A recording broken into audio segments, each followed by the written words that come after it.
La Bible révèle que la fin de toute chose est proche et que Dieu appelle tout homme à pouvoir se réjouir de la seconde venue de Jésus-Christ. L'objectif de cette présentation est de vous préparer à être du nombre de ceux qui gardent les commandements de Dieu et le témoignage, la foi de Jésus-Christ. Bonjour de nouveau, chers amis. C'est un plaisir de vous rencontrer de nouveau au début de cet après-midi.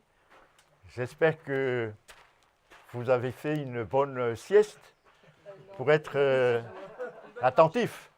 Pardon? Pas trop manger alors.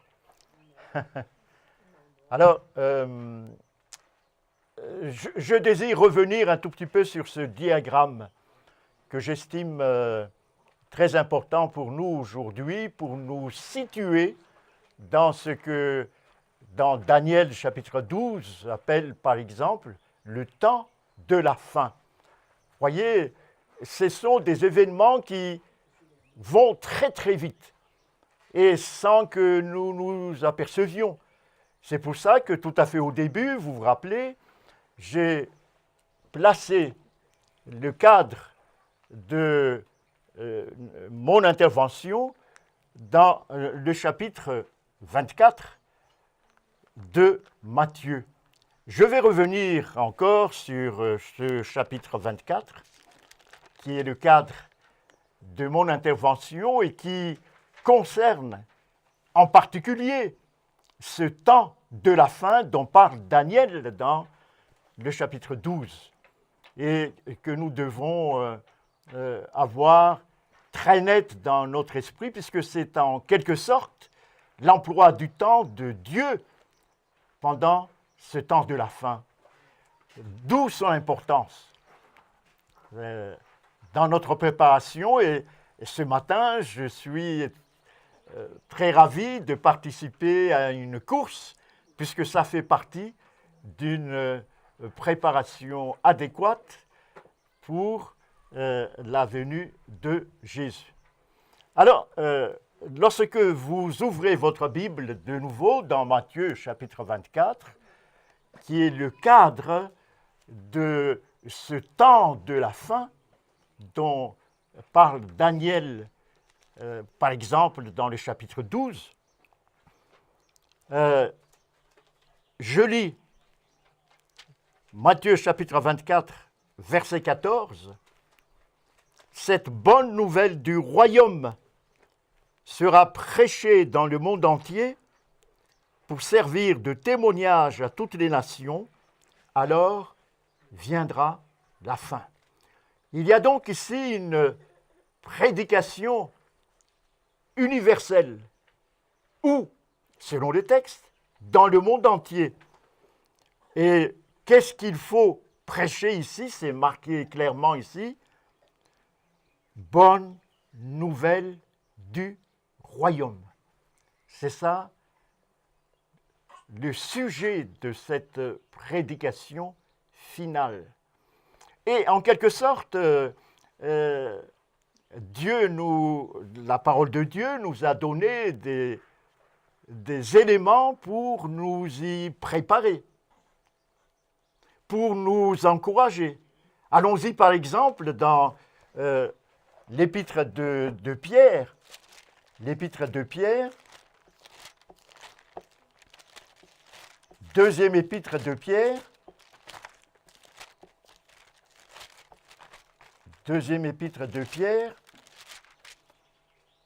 le verset 11 et 12, je lis le verset 11 et 12 pour mettre dans deuxième épître de Pierre, chapitre 3.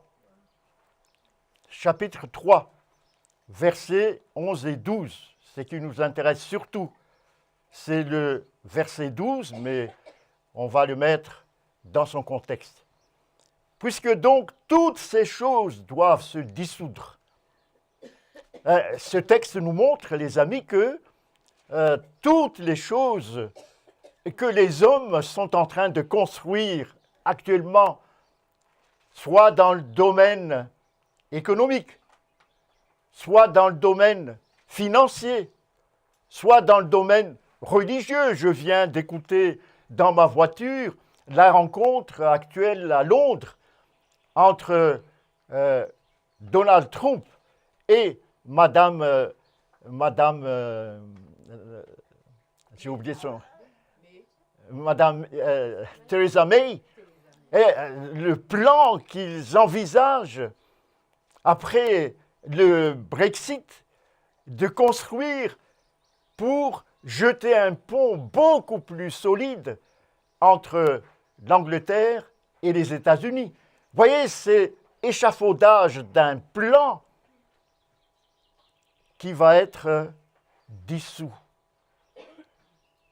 Et ceci nous amène à ne jamais construire un plan de notre vie qui est en dehors de ce schéma-là. Vous voyez, toutes ces choses doivent se dissoudre. Voilà le schéma. Ceci doit nous mettre un frein lorsque nous faisons des plans. Par exemple, on a visité avec mon épouse tout à l'heure une grande maison en pierre juste à côté. Tout ça va dissoudre. Ce n'est pas la peine de faire un plan aussi gigantesque en pierre, en béton, alors que tout cela va dissoudre. Voyez, premier enseignement que nous enseigne la parole de Dieu dans nos plans respectifs. Puisque donc toutes ces choses doivent se dissoudre, quelles ne doivent pas être la sainteté de votre conduite et votre piété. Et ce matin, nous avons couru pour avoir cultivé cette sainteté et notre piété en vue de cet événement de la venue de Jésus. Mais surtout, le verset 12. Tandis que vous attendez et hâtez l'avènement du jour de Dieu, à cause duquel les cieux enflammés se dissoudront et les éléments embrasés se fondront. Je relève surtout la première partie de ce verset, tandis que vous attendez et hâtez l'avènement du jour de Dieu. Il y a d'abord un élément personnel dans cette attente et dans cette, j'allais dire, accélération de l'avènement de Jésus. C'est par faire en nous l'image du Christ, avec l'aide de ce que la Bible appelle la pluie de l'arrière-saison. Nous avons insisté sur le fait que cette pluie de l'arrière-saison ne sera donnée qu'aux personnes qui adorent le vrai Dieu. C'est Deutéronome chapitre 11 que nous avons mentionné qui constitue les textes importants qui nous montrent cela. Et ça, il faut en être conscient d'une part, mais surtout peut-être aussi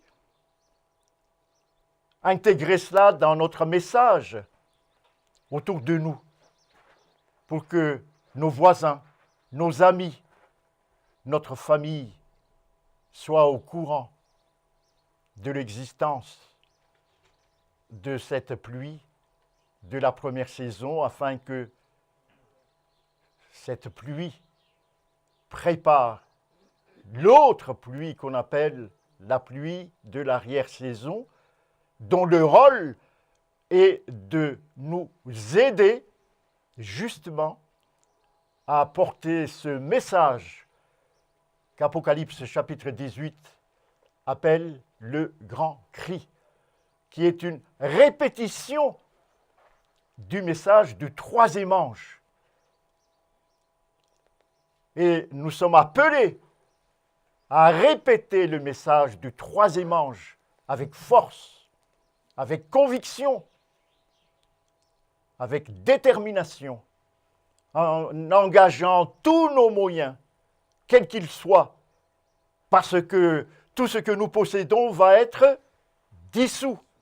Mettons tout ce que nous possédons entre les mains de Dieu entre les mains de Jésus pour proclamer ce message. C'est ça. Si nous revenons à Matthieu chapitre 24, la mission de ce que Jésus appelle dans Matthieu chapitre 24 les élus. Qui va annoncer cette bonne nouvelle dans Matthieu chapitre 24 verset 14? Ce sont les élus dont parle Jésus dans Matthieu chapitre 24. Ces élus qui sont attentifs aux signes que Jésus leur a donnés ici et là pour qu'ils se préparent. En voici un, par exemple, les amis, il y a une douzaine de jours, le pape est venu dans la ville de Calvin à Genève. Et l'accueil du gouvernement suisse, l'accueil de l'État de Genève était sans égal, enthousiaste. Et nous apprenons par la presse genevoise et puis par la presse catholique en même temps que ce sont les protestants, par l'intermédiaire du Conseil œcuménique des Églises, présents à Genève, qui a invité le pape. Le Conseil œcuménique des Églises, c'est une association de plus de 350 églises non catholiques, œcuméniques. Et l'adventiste est un observateur assidu dans le Conseil œcuménique des Églises. Je connais personnellement les représentants officiels de l'Église adventiste en tant qu'observateurs au sein du Conseil œcuménique des Églises. Observateurs avec le Vatican. Vous voyez ici, il s'oppose deux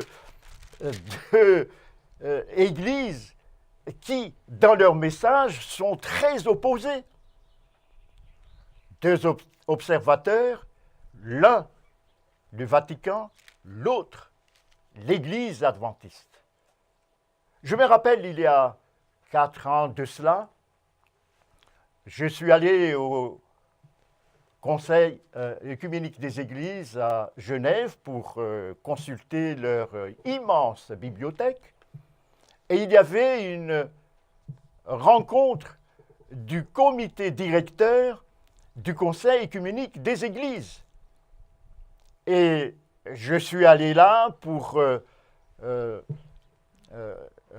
consulter des livres dans la bibliothèque et en même temps pour saluer mon cousin qui est le président de l'église protestante à Madagascar. Il est représentant donc de plein droit au Conseil œcuménique des Églises. J'entre dans la salle pour saluer mon cousin et qui vois-je, pas tellement loin, le représentant adventiste que je connais très bien puisqu'il était élève à Collonges sous Salève, l'école francophone adventiste. Et il me voit, il baisse les yeux comme ça le gêne de le voir dans cette assemblée de tous les dirigeants des églises protestantes. Et lorsque la réunion est terminée, il sort et il vient me saluer à la porte du Conseil œcuménique des Églises, un peu gêné. Je sens qu'il est un peu gêné. L'Église adventiste fait partie, parce que l'Église adventiste en France en tout cas, est associé à la Fédération protestante de France. Et le frère adventiste qui était envoyé comme délégué de l'Église adventiste est mandaté par la conférence générale. Mandaté par la conférence générale. Vous voyez ici, par conséquent, lorsque le pape est venu à Genève, invité par le Conseil œcuménique des Églises, cela veut dire qu'il y a un lien très étroit entre, d'un côté, les protestants et de l'autre, le Vatican. Et beaucoup d'églises américaines protestantes font partie du Conseil œcuménique des Églises. Et si vous lisez, je vous conseille de lire et relire ce que Ellen White écrit dans la tragédie des siècles, lorsque le protestant tend la main, comme c'est le cas évident là, il y a une douzaine de jours, au Vatican, alors la ruine, dit Ellen White, est certaine. C'est un signe des temps pour les élus. Vous voyez ici, il faut être parmi les élus dont parle Jésus dans Matthieu chapitre 24 pour être attentif à ces signes-là et pour se préparer le plus vite possible. Le plus vite possible, car le temps est court. Le temps est court. Et dans cette préparation pour attendre et hâter l'événement du Seigneur, c'est un honneur sans précédent que d'attendre tout en hâtant l'avènement du Seigneur. Regardons donc notre diagramme. Voilà ce diagramme dont nous avons parlé qui nous sert de repère dans notre compréhension de ce que Daniel appelle le temps de la fin. Vous voyez, ce temps de la fin, c'est à partir de 1844. Mais il y a certaines précisions que la parole de Dieu nous communique pour savoir cet emploi du temps dans cette partie de l'histoire du monde. Hier, nous avons parlé du scellement ici.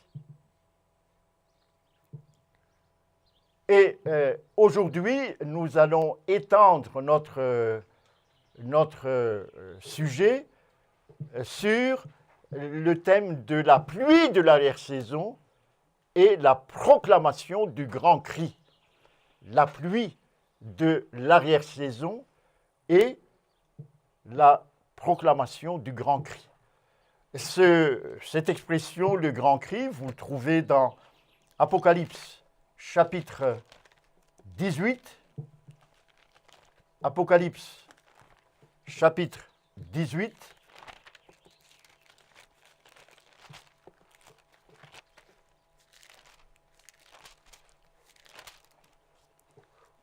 Verset 2. Je lis à partir du verset 1. Après cela, je vis descendre du ciel un autre ange. Un ange, ici, c'est un messager. C'est dans le cadre de notre monde aujourd'hui, c'est un groupe de personnes à qui Dieu a confié un message pour proclamer ce message avec beaucoup de bruit. Après cela, je vis descendre du ciel un autre message qui avait une grande autorité, et la terre fut éclairée de sa gloire. Vous voyez ici, ce messager a une puissance extraordinaire jusqu'à éclairer toute la terre avec leur message. Et le verset 2, « Et il cria d'une voix forte, disant, elle est tombée, Babylone la grande. Elle est devenue une habitation de démons, un repère de tout esprit impur, un repère de tout oiseau impur et odieux. » C'est un message qui n'est pas du tout accepté facilement. Pour quelle raison? Parce que tout le monde aujourd'hui considère Babylone la grande comme une institution exceptionnelle qui veut sauver le monde en dénonçant ce qui ne va pas sur le plan moral, sur le plan écologique, sur le plan économique. Et au début du mois de juin dernier, dans la rencontre du groupe qu'on appelle Bilderberg, je ne sais pas si vous connaissez ce groupe, c'est un groupe de tous les dirigeants très influents du monde, le groupe Bilderberg. Et pour la première fois, le Vatican a envoyé le président de la curie romaine, le cardinal Parolin. C'est un cardinal qui est en train de monter actuellement. Et certains journalistes pensent que ce sera le remplaçant du pape actuel. Pour la première fois, le Vatican a envoyé un délégué pour discuter des choses extrêmement importantes concernant la marche du monde.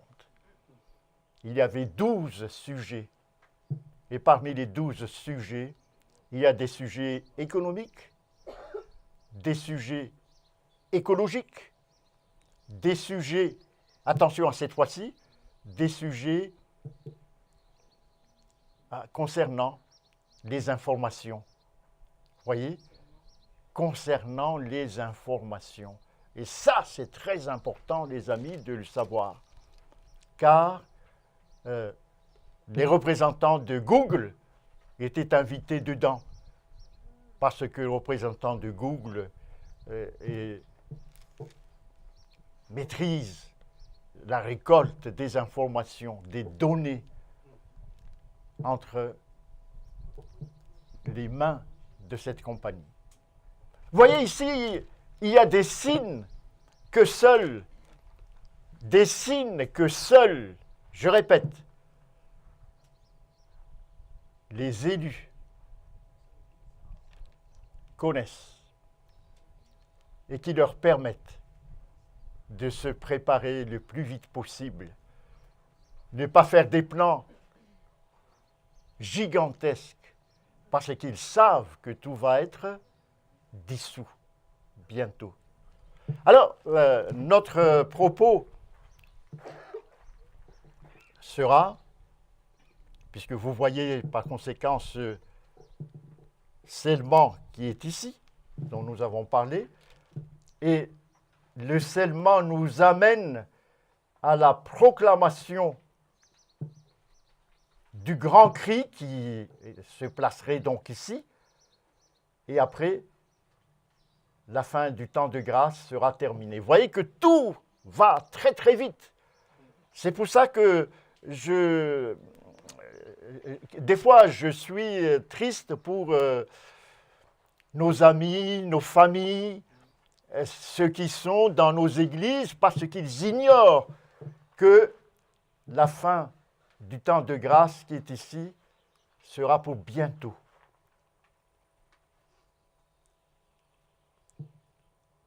Sera pour bientôt. Et après, ces points rouges qui sont ici vont arriver très très vite. Et là, le scellement qui est ici est indispensable pour traverser ça. Et après cela, Jésus va revenir. Voilà, grosso modo ici, je ne suis pas entré dans les détails, pour que vous ayez ce schéma dans votre esprit pour votre préparation personnelle. En rapport avec, par exemple, le fait de se préparer physiquement pour notre spiritualité, pour notre corps, comme nous avons eu l'occasion de faire ensemble ce matin. Et le fait de se préparer physiquement ce matin, pour moi, est en quelque sorte un symbole d'une préparation commune, tout le monde ensemble, ici, avec nos familles, nos enfants, en vue d'attendre le retour de Jésus. Ensemble. On court ensemble. Je vais... le titre donc, c'est La pluie de l'arrière-saison et le grand cri. La pluie de l'arrière-saison et le grand cri. Nous avons parlé de ce texte qui se trouve, je vais rapidement puisque nous l'avons lu, dans Deutéronome chapitre 11, versets 13, 14, 16 et 17, qui parle de la première et de l'arrière-pluie. Pluie de l'arrière-saison, pluie de la première saison. Ces deux pluies-là ont deux fonctions différentes. La pluie dite de la première saison, son rôle consiste à achever notre caractère. Voyez, tous nos défauts doivent être écartés. Ça, c'est le rôle de la pluie de la première saison. Et nous avons vu hier que la pluie dite de l'arrière-saison ne peut être donnée que si le vase, j'utilise un langage imagé ici, que si le vase est propre, net. Voyez? Autrement dit, que si la pluie de la première saison a fait totalement, avec notre accord, le nettoyage de notre cœur. C'est la condition primordiale. Après, va venir occuper notre cœur ce qu'on appelle la pluie de l'arrière-saison. Mais ces deux pluies-là, si vous lisez Deutéronome chapitre 11, ne peuvent venir qu'à une condition. C'est le verset 17 qui lui dit « Gardez-vous de laisser séduire votre cœur et de vous détourner, de servir d'autres dieux et de vous prosterner devant eux. Gardez-vous. » La colère de l'Éternel s'enflammerait alors contre vous, il fermerait les cieux et il n'y aurait point de pluie. Vous voyez, c'est tellement net, hein, ici. Hier, j'ai mentionné le texte de, je reviens là-dessus, dans Psaume 135. Psaume 135, le verset 17. Psaume 135, verset 17. Contrôlez bien. Il est question des idoles des nations. Et il est dit ici à la fin du verset 17 que ces idoles n'ont point de roi, de souffle, d'esprit. Ces idoles parlent du Saint-Esprit, mais c'est un faux Saint-Esprit. Pas de souffle, ou dans leur bouche. Tandis que Jésus, notre Dieu, dans sa bouche, il a un souffle, il a un esprit. Je vous ai lu l'évangile de Jean. L'évangile de Jean, chapitre 20, verset 22. L'évangile de Jean, chapitre 20, verset 22.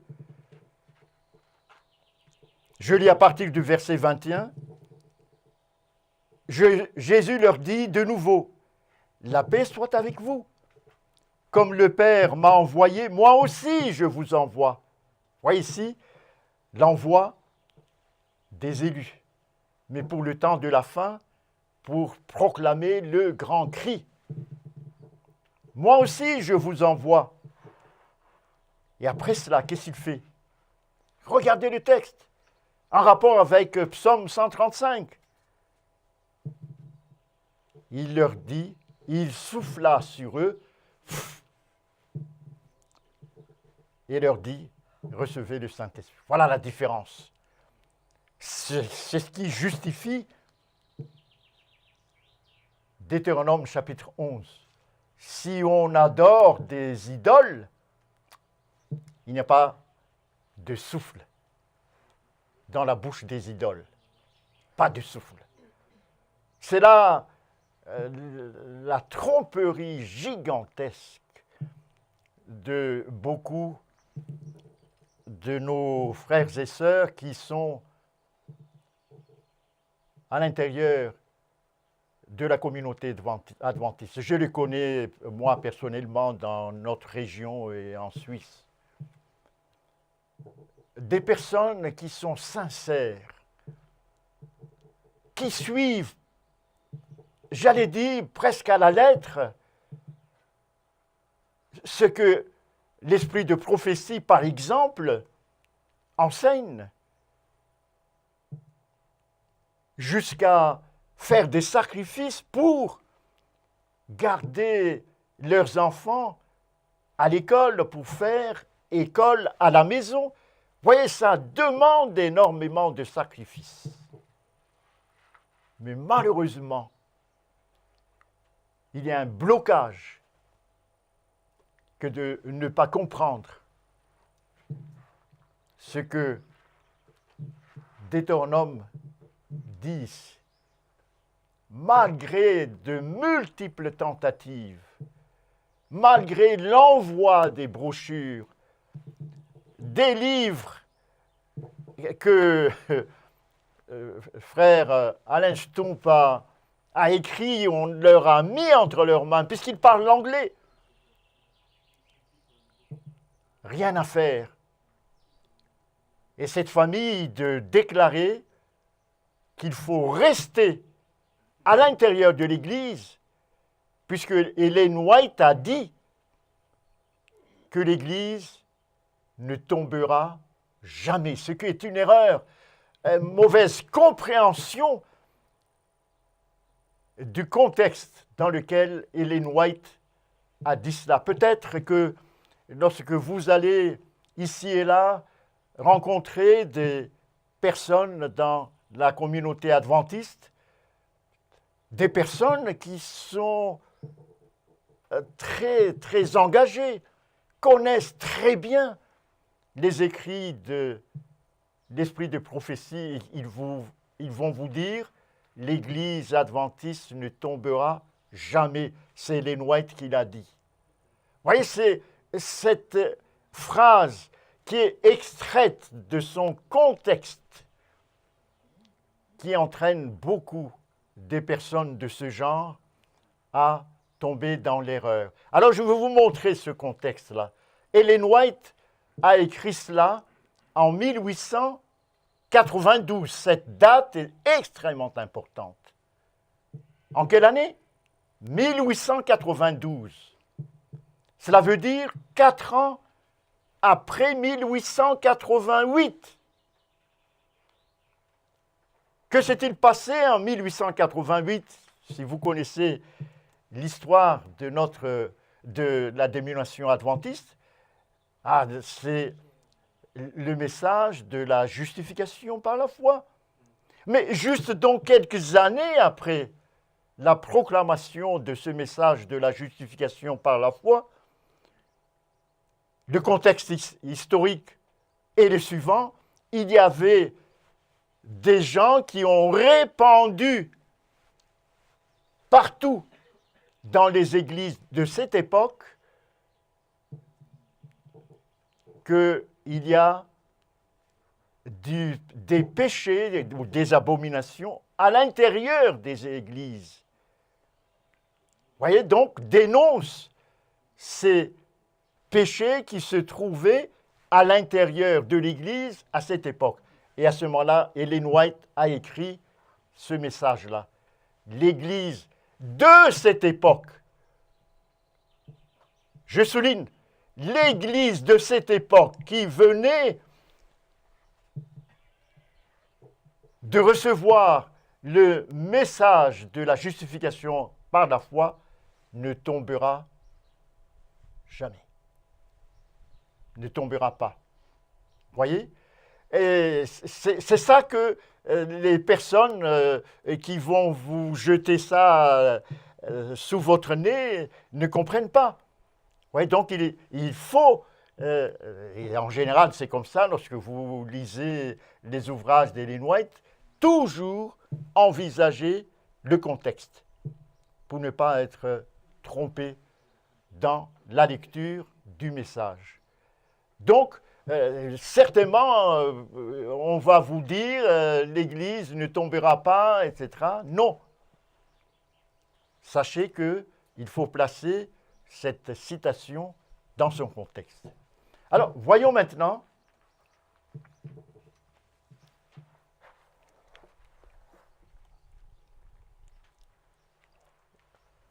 la tromperie de Satan. Il y a un faux et un vrai réveil par l'onction du scellement, la réception de la pluie de l'arrière-saison. Alors, ça c'est pour les anglophones, cette partie qui est ici, c'est pour les anglophones, tandis que pour les francophones, c'est cette partie qui est ici. Alors, je vais m'attarder un tout petit peu sur cette partie qui est ici pour la majorité d'entre nous. Donc, il faut dire pour ceux qui sont anglophones que pour eux, c'est ici, c'est exactement le même texte. Exactement le même texte. Alors, avant les jugements de Dieu, avant que les jugements de Dieu fondent sur la terre, les jugements de Dieu, dans le schéma que j'ai donné tout à l'heure, c'est après la fin du temps de grâce. C'est ce qu'on appelle les 7 plaies. Vous voyez, les 7 plaies du jugement de Dieu, avant que les jugements de Dieu fondent sur la terre. Il y aura au sein de son peuple un réveil de la piété primitive, tel qu'on n'en a pas vu depuis les jours des apôtres.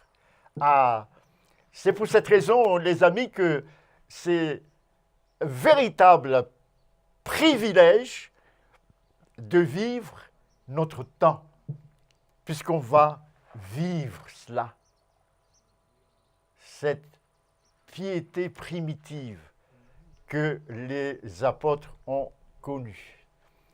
Vous vous rappelez, c'était hier, frère Alain Stump a dit « Quel est le moment que vous souhaiteriez vivre dans l'histoire du christianisme ?» Eh bien, pour moi, c'est maintenant. c'est maintenant, c'est un moment excitant, ce que nous allons vivre bientôt, et même maintenant déjà. Voyez? Donc, l'Esprit et la puissance de Dieu seront déversés sur ses enfants. Alors, beaucoup sortiront des églises. C'est ça ce qui est dit dans Apocalypse chapitre 14, chapitre 18. Apocalypse chapitre 18, verset 4. Sortez du milieu d'elle, mon peuple. Beaucoup entendront cet appel de sortie du milieu de Babylone la Grande. Mais c'est seulement mon peuple qui entend cet appel. Seulement mon peuple. Retenez bien ceci, hein? Donc c'est très sélectif. Le salut est très sélectif. Vous allez dire c'est injuste. Non, il n'y a pas d'injustice de la part de Dieu. L'injustice vient de nous qui refusons l'offre du salut. C'est ça l'origine de cette sélection. Les élus. Ça signifie qu'il y a une sélection. Voyez? Mais ce n'est pas une injustice de la part de Dieu. Pas du tout. C'est nous qui sommes à l'origine de cette sélection qui peut-être soit favorable si nous acceptons l'appel de Dieu, soit défavorable pour nous si nous refusons. Et malheureusement, c'est la majorité. Alors, beaucoup sortiront des églises où l'amour du monde a supplanté l'amour de Dieu et de sa parole. Beaucoup de pasteurs et de laïcs accepteront avec joie les vérités que Dieu a fait proclamer en ce temps-ci pour préparer un peuple en vue de la seconde venue du Seigneur, pour enrayer cette œuvre. Et avant que n'arrive ce moment, l'ennemi des âmes en suscite quoi? Une contrefaçon, un faux réveil. Et Matthieu chapitre 24 nous renseigne sur ce faux réveil. Vous voyez, c'est le lien intime entre Matthieu chapitre 24 et les messages prophétiques, par exemple ici, d'Apocalypse. Très nette connexion. Voyez? Alors, c'est déjà arrivé ici, des pasteurs, il y a juste quelques mois, à peu près 6 mois, j'ai été au Cameroun, j'ai passé plus d'1 mois au Cameroun, et j'ai contacté un prêtre. Ah, j'ai sa photo dans mon téléphone.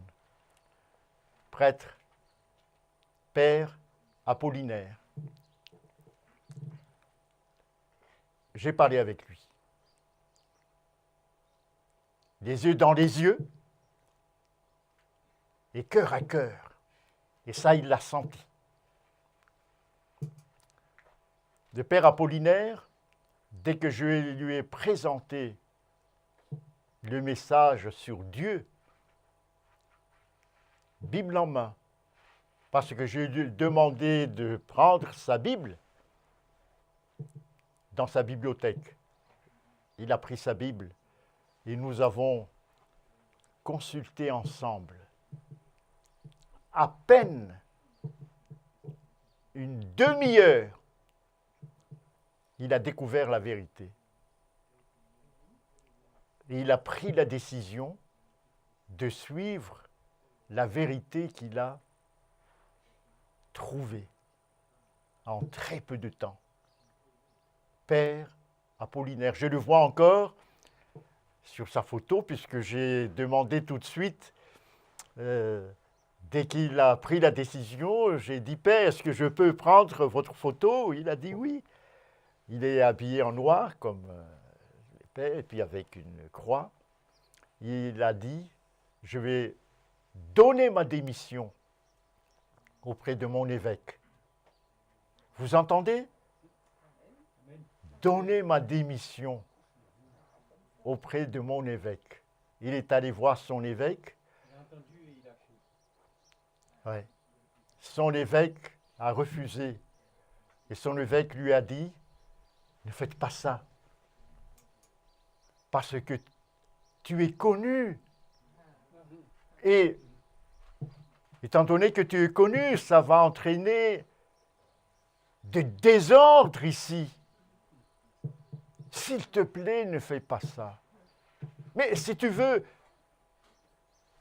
on va te donner une diocèse très importante à la côte, à Douala. Le père Apollinaire a dit non. Il me rappelle la déclaration de Luther, lorsque Luther et le père Apollinaire a rencontré la vérité, aucun calcul. Hein. Ces gens-là ne calculent pas, mais qu'est-ce que je vais devenir, etc. Aucun calcul. Et c'est ça, les amis, peut-être ce qui caractérise, on a lu tout à l'heure,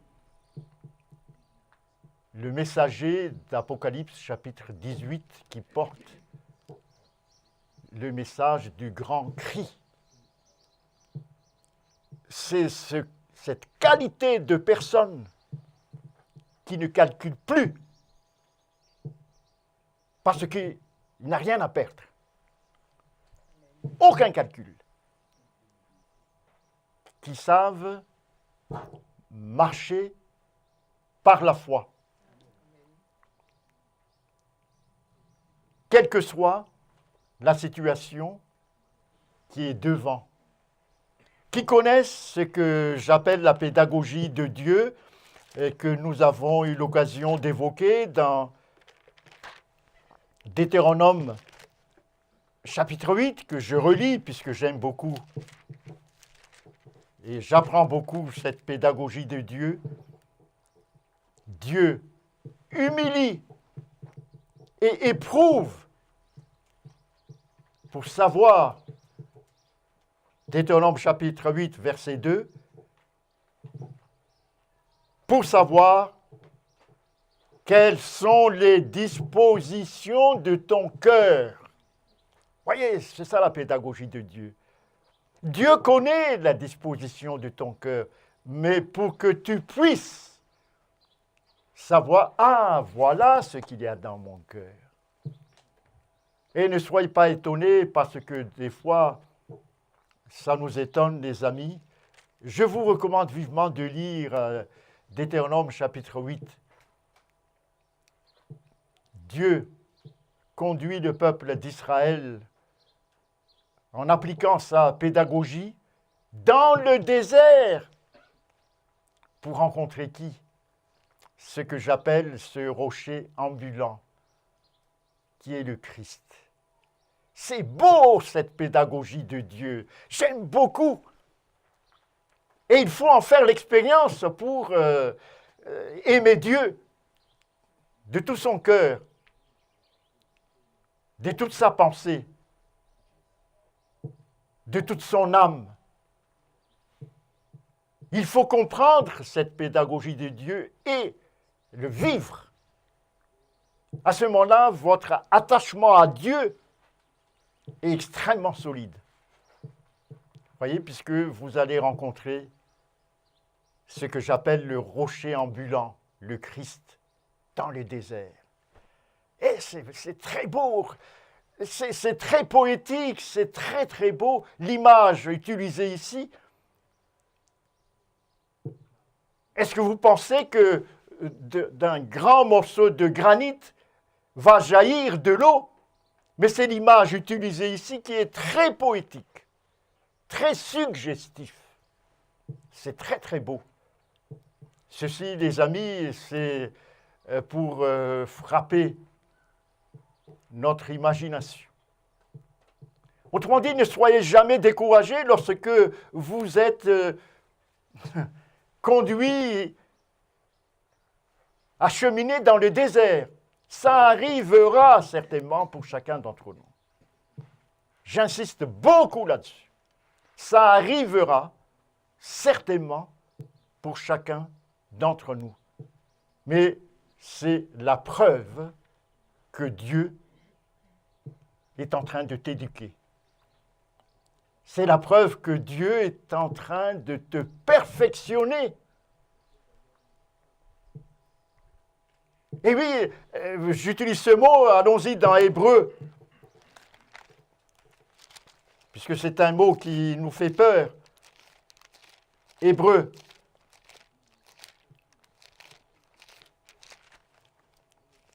L'Épître aux Hébreux.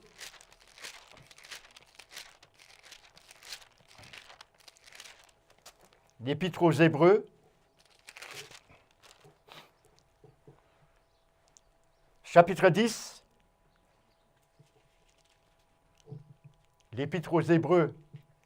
Chapitre 10.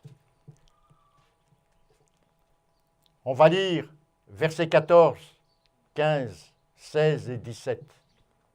Très beau verset. Car par une seule offrande, et ici nous rejoignons le thème même de notre camp meeting, expiation finale, le thème même de notre camp meeting. Car par une seule offrande, il a amené, ou, s'il vous plaît, ici, si vous lisez votre Bible sous vos yeux, il a amené à la perfection. Est-ce que, pour quelque temps, qu'est-ce qui est marqué là? Pour toujours. Est-ce que ce n'est pas beau ça, les amis? Est-ce que ce n'est pas excitant?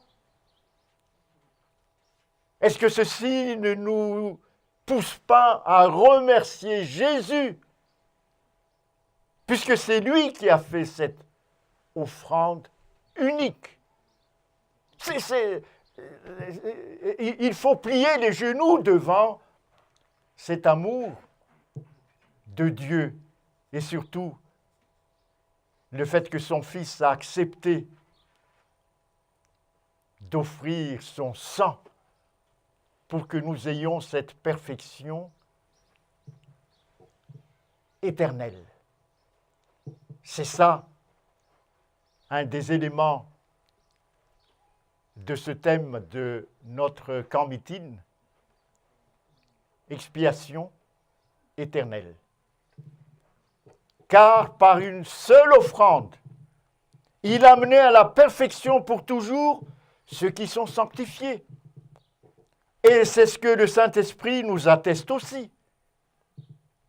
Car après avoir dit, voici l'alliance que je ferai avec eux, c'est une alliance. Et quelle est cette alliance? Cette alliance revêt deux parties. Première partie. Après ces jours-là, dit le Seigneur, je mettrai mes lois où?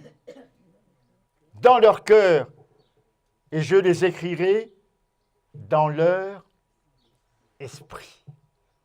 Ce n'est plus extérieur, mais c'est intérieur cette fois-ci. Est-ce que ça ne vous fait pas un écho? Je reviendrai sur Hébreu dans un instant. Dans Apocalypse chapitre 14, Apocalypse chapitre 14, le verset 12,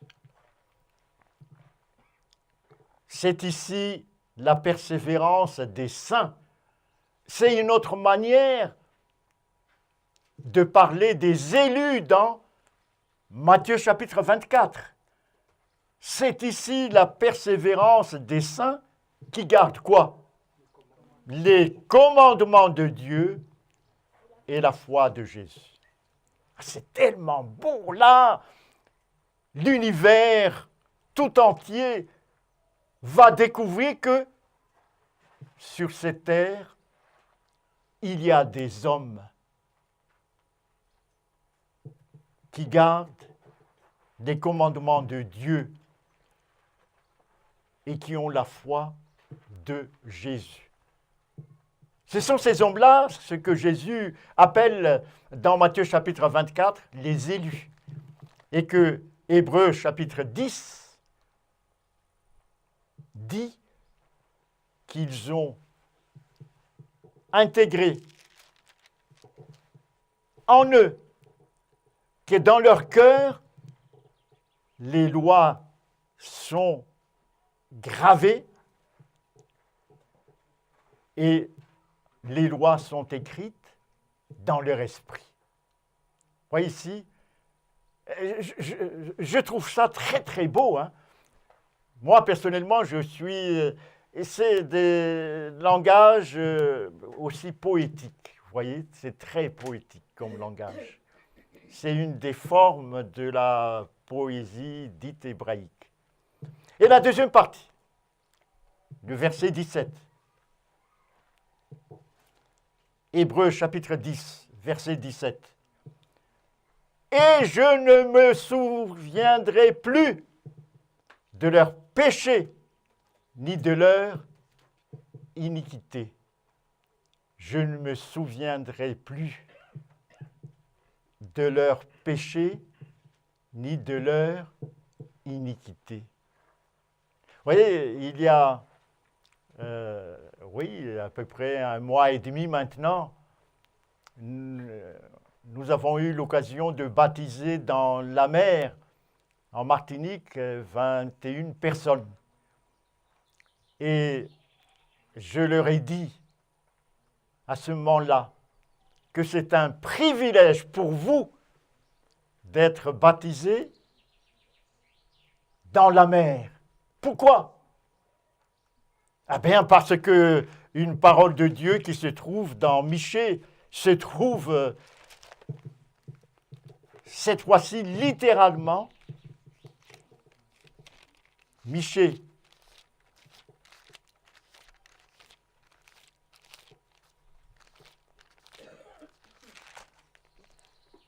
Chapitre 7, le verset 19. Et ça a touché ces candidats à ce moment-là. Michée, chapitre 7, verset 19. Il aura encore compassion de nous. Il mettra sous ses pieds quoi? Nos iniquités. Et tu jetteras au fond de la mer quoi?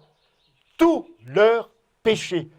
Et cette image, on a baptisé ces 21 personnes à 6 heures du matin, lorsque le soleil est en train de poindre là, de se monter au ciel, et on voit les reflets du soleil sur cette baie, magnifique paysage.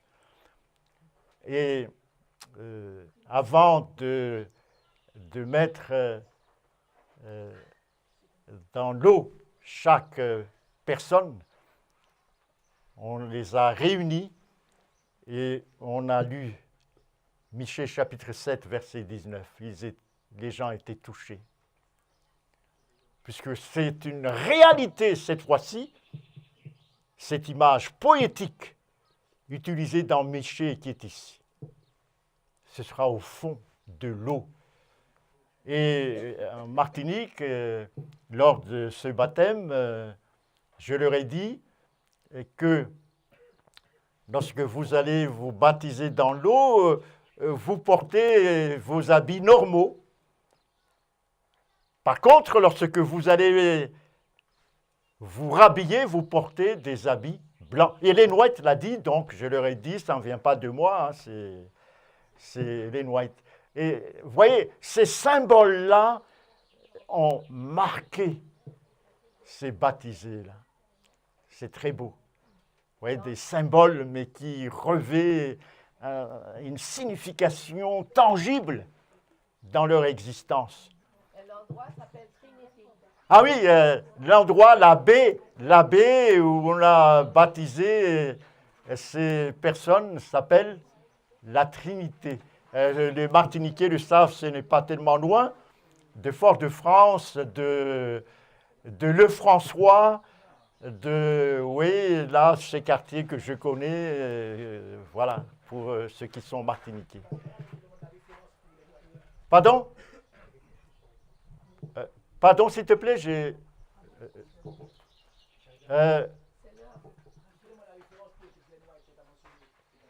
ah oui, bon, je ne me rappelle plus, mais je vais te le chercher, oui. Ouais. Bon, alors, je ne vais pas aller plus loin. Je vais m'arrêter là, les amis, mais je vous laisse un verset. Je vous laisse un verset. J'ai commencé par Matthieu chapitre 24. Je reviens sur Matthieu chapitre 24. Matthieu chapitre 24. Je reviens.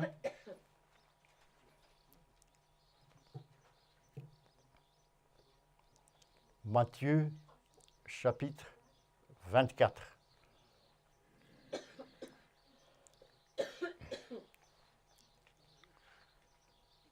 Et voici le verset 42. Veillez donc, chers frères et sœurs, veillez donc, puisque vous ne savez pas quel jour votre Seigneur viendra. Veillez donc, puisque vous ne savez pas à quel moment le temps de grâce est terminé. Il y a juste des signes auxquels nous devons être attentifs aujourd'hui. Je vous souhaite, les amis, mon souhait pour chacun d'entre nous, c'est que nous connaissions réellement ce que j'appelle la pédagogie de Dieu, mais c'est tout simplement connaître Dieu. C'est ça, connaître Dieu. Et de prendre sa main dans ce qui nous amène dans le désert, parfois, de notre existence. Pour rencontrer qui? Le rocher ambulant, pour rencontrer Jésus sur notre chemin. C'est ça mon souhait pour vous. Et soyez attentifs aux signes des temps. Ce sont des jalons pour nous inviter à nous préparer sérieusement. Ce matin, physiquement, mais cette préparation physique a une répercussion à la fois spirituelle, intellectuelle et morale dans notre préparation. Que Dieu vous garde. Merci d'avoir écouté cette présentation avec intérêt. Pour plus d'informations, consultez notre site internet lereste.org et suivez-nous sur Facebook ainsi que sur YouTube à @lereste. Vous pouvez aussi nous contacter par email à info@lereste.org ou par téléphone au +33 6 12 60 13 69.